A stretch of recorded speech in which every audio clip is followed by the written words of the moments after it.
أعوذ بالله من الشيطان اللعين الرجيم بسم الله الرحمن الرحیم الحمد للہ رب العالمین۔ ناظرین حسینی آواز السلام علیکم۔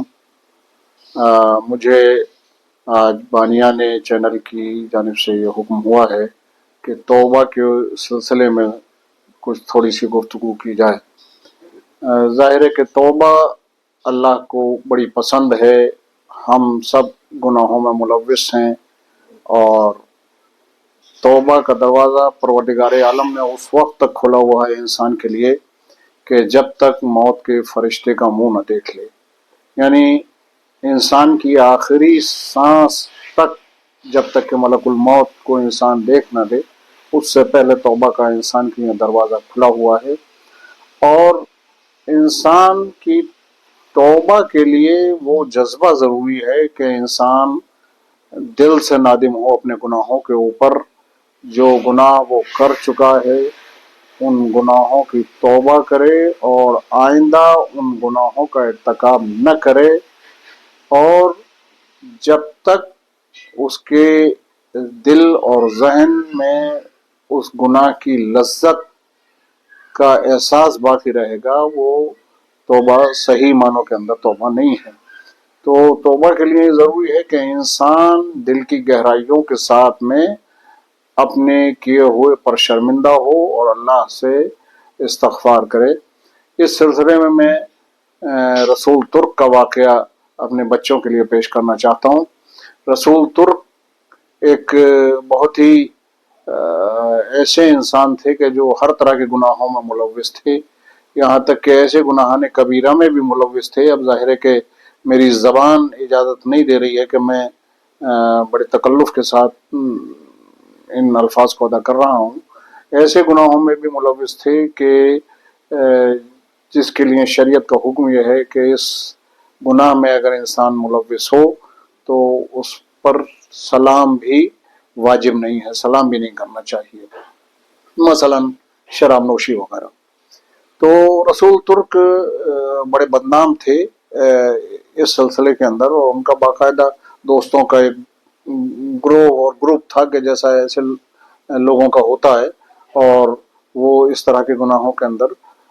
ملوث تھے۔ اور ان کو ظاہر ہے کہ جب انسان اس طرح کے ماحول میں ہوتا ہے تو اسے یہ احساس بھی نہیں ہوتا ہے کہ میں ایسے گناہوں کے اندر ملوث ہوں۔ لیکن پروردگار عالم کی توفیق جب شامل حال ہوتی ہے تو پروردگار عالم کی نظر خاص جب ہوتی ہے، انسان کا مقدر بدلتا ہے، انسان کا مزاج بدلتا ہے، انسان کی تقدیر بدلتی ہے۔ حضرت رسول ترک بھی انہی میں سے ہیں کہ جن کے اوپر پروردگار عالم کا فضل خاص ہوا یوں کہ ایام اضحیٰ آئے، ایام محرم آئے تو رسول ترک جو ہے وہ ایک مجلس میں پہنچے۔ اب مجلس جہاں جس مقام پر ہو رہی تھی، بانی مجلس باہر کھڑا ہوا تھا اور وہ استقبال کر رہا تھا، جیسا کہ ہم لوگوں کا طریقہ ہوتا ہے کہ بانی مجلس کھڑا ہو جاتا ہے باہر اور جتنے آنے والے ہوتے ہیں ان کا وہ ویلکم کرتا ہے اور ان کو اندر فرش اعظم کے اوپر بھیجتا رہتا ہے۔ تو رسول ترک جب وہاں پہنچے اور انہوں نے رسول ترک کی طرف دیکھا اور اس نے دیکھا کہ مجلس میں آئے ہیں، مجلس میں آنا چاہ رہے ہیں، تو اس نے رسول ترک کو روک دیا۔ انہیں کراہت ہوئی کہ ایسا آدمی مجلس کے اندر آئے، اور انہوں نے بد اخلاقی کا مظاہرہ کرتے ہوئے ان کو وہاں سے واپس کر دیا، کہا کہ آپ مجلس میں نہیں آ سکتے۔ رسول ترک وہاں سے چلے آئے۔ جب رات ہوئی تو یہ بانی مجلس کہتے ہیں کہ میں نے دیکھا کہ ایک بہت بڑا صحرا ہے اور اسے صحرائے کربلا بتایا جا رہا ہے۔ وہاں کچھ خیمے لگے ہوئے ہیں اور ان خیموں میں ایک خیمہ ہے کہ جس کی طرف سب دوڑے چلے جا رہے ہیں، ایک کثیر تعداد ہے اور اس طرف جا رہے ہیں لوگ بڑے اشتیاق کے ساتھ۔ تو میں نے معلوم کیا کہ آخر کیا وجہ ہے، کہاں جا رہے ہیں سب لوگ؟ تو کہا کہ اس خیمے کے اندر حضرت امام حسین علیہ السلام تشریف رکھتے ہیں۔ تو جیسے ہی انہوں نے سنا کہ امام حسین علیہ السلام اس خیمے کے اندر ہیں تو بانی مجلس फरमाते हैं कि मैं भी ज़ियारत के इश्तियाक में दौड़ा उस तरफ, और मैं दौड़ता हुआ जब गया तो जैसे मैं खैमे के करीब पहुंचा तो मैंने देखा कि खैमे के बाहर एक कुत्ता बंधा हुआ है, और वो कुत्ता जो जैसे इन्होंने जाना चाहा अंदर तो उस कुत्ते ने हमला करके इनको रोका। अब ये बार बार जाना चाहते हैं और बार बार वो कुत्ता हमला करता है इनके ऊपर और वो इन्हें रोक देता है, यहाँ तक कि बड़ी देर हो गई और इनकी आंख खुलने से पहले इन्होंने ये देखा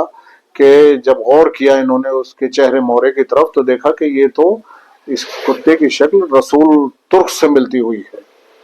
और उसी वक्त उनकी आंख खुल गई। तो ये बानी मजलिस फरमाते हैं कि रात का आखिरी पहर था, मैं बड़ा बेचैन हुआ और मैं समझ गया कि